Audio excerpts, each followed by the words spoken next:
ঢাকা বিশ্ববিদ্যালয়ের শিক্ষার্থী আপনার আশিক তার এখনও পেটে বুলেট নিয়ে বেড়াচ্ছেন, তাদের অপরাধ ছিল যে ছাত্রদের দাবি আদায়ে তারা আন্দোলন করেছিল।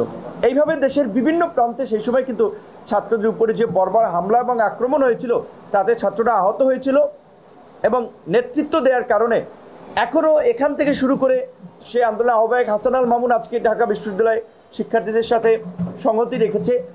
তারা অনেক এখনও কিন্তু সেই সময়ের মিথ্যা মামলার হাজিরা দিয়ে বেড়াচ্ছে। এমনকি আপনারা দেখেছিলেন সেই আন্দোলনকে বানচাল করার জন্য ঢাকা বিশ্ববিদ্যালয়ের ভাইস চ্যান্সেলরের বাসায় অগ্নিসংযোগ করেছিল। সেই অগ্নিসংযোগের ঘটনায়, ভাইস চ্যান্সেলরের বাসার আক্রমণের ঘটনায় এখন পর্যন্ত কোনো একটা তদন্ত কিন্তু হয় নাই, কারণ ছাত্র আন্দোলনকে ভিন্ন খাতে সে সময় প্রবাহিত করার জন্য এই ষড়যন্ত্রগুলো হয়েছিল। এবং আজকে আমরা যেটা মনে করি, ছাত্র আন্দোলনের তীব্রতার মুখে প্রধানমন্ত্রী বাংলাদেশের ইতিহাসে বোধহয় এই রকমের ঘটনা ঘটে নাই যে আন্দোলনের মুখে প্রধানমন্ত্রী সংসদে দাঁড়িয়ে ঘোষণা দিয়েছেন যে কোটা বাতিল করা হলো।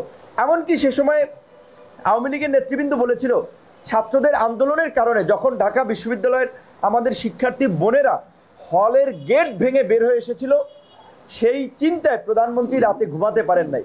তো এই প্রেক্ষাপটে সরকার মন্ত্রিপরিষদ সচিব সহ বিভিন্ন মন্ত্রণালয়ের সচিব এবং বিশেষজ্ঞদের নিয়ে একটা তদন্ত কমিটি করে তারা সিদ্ধান্ত জানালো যে প্রথম ও দ্বিতীয় শ্রেণীর চাকরির ক্ষেত্রে মেধাবীদের সুযোগ দেওয়া উচিত। সরকার স্মার্ট বাংলাদেশ, ডিজিটাল বাংলাদেশের কথা বলে, এটা তো অযোগ্য কোটারিদের দিয়ে স্মার্ট বাংলাদেশ, ডিজিটাল বাংলাদেশ আজকের প্রতিযোগিতামূলক বিশ্বে বিনির্মাণ সম্ভব নয়। মেধাবীদের সুযোগ দিতে হবে, সেই লক্ষ্যে সরকার এই দাবি মেনে নিয়ে তারা প্রজ্ঞাপন জারি করলো। এমনকি সেই সময়ে ছাত্রদের পক্ষ থেকে একাধিক রিট হয়েছিল।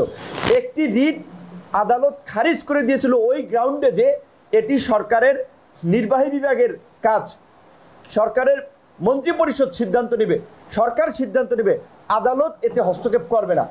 তো আমরা খুব আশ্চর্যজনকভাবে লক্ষ্য করলাম যে এই রকমের একটি ছাত্র আন্দোলনের মধ্যে দিয়ে মীমাংসিত বিষয়, 5 বছর আগের বিষয়ে আদালত একটি রায় দিয়েছে, যেই রায় ছাত্র সমাজ এবং আমি মনে করি মেধা ভিত্তিক বাংলাদেশ বিনির্মাণের জন্য একটা বড় প্রতিবন্ধকতা।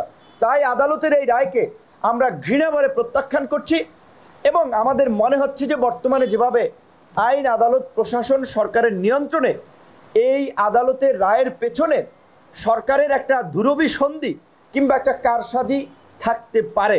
যেটা আপনি বলছেন, এইটা একটা ইস্যুবাস সরকার, ইস্যু দিয়ে এক এক সময় জনগণের দৃষ্টিকে এক এক সময় ঘুরিয়ে দেয়।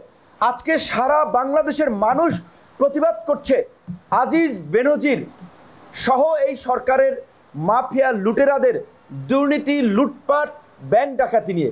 আজকে সারা বাংলাদেশের মানুষ দেশের অর্থনীতি নিয়ে সতর্ক, অর্থনীতি নিয়ে কথা বলছে যে দেশের অর্থনীতিকে ফোকলা করে ফেলা হয়েছে, ব্যাংকগুলোকে এই সালমের মতো মাফিয়াদের কাছে ইজারা দেওয়া হচ্ছে।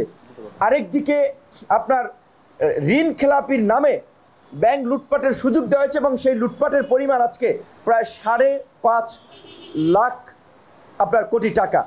এই যে একটা বাজেট দেওয়া হচ্ছে 7 লাখ কোটি টাকার বাজেট, ঋণ খেলাপি হচ্ছে প্রায় 5.5 লাখ কোটি টাকা, একটা বাজেটের সমান।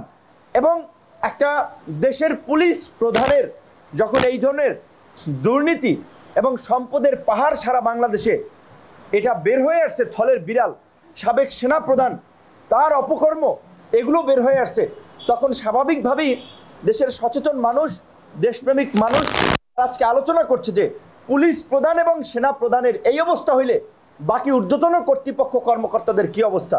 তো কাজে এখন যখন এই সরকারের দুর্নীতি, লুটপাট এবং দুর্বৃত্তায়নের বিরুদ্ধে সারা বাংলাদেশের মানুষ ক্ষোভে ফুঁসছে, এইটি নিয়ে প্রতিবাদ করছে এবং এই দুর্নীতির বিরুদ্ধে রাস্তায় নামার জন্য একটা গণ আন্দোলনের পরিবেশ তৈরি হচ্ছে, ঠিক সেই সময় আমরা দেখলাম ছাত্রদের 5 বছর আগে আন্দোলনের প্রেক্ষাপটে সরকারের মেনে নেওয়া একটা মীমাংসিত আদালতের ঘাড়ে বন্দুক রেখে আবার সেটাকে চালু করা হয়েছে। এবং আপনারা লক্ষ্য করেছেন তাৎক্ষণিকভাবে কিন্তু ঢাকা বিশ্ববিদ্যালয়, রাজশাহী বিশ্ববিদ্যালয়, জাহাঙ্গীরনগর বিশ্ববিদ্যালয়ে তারা প্রতিক্রিয়া দেখিয়েছে।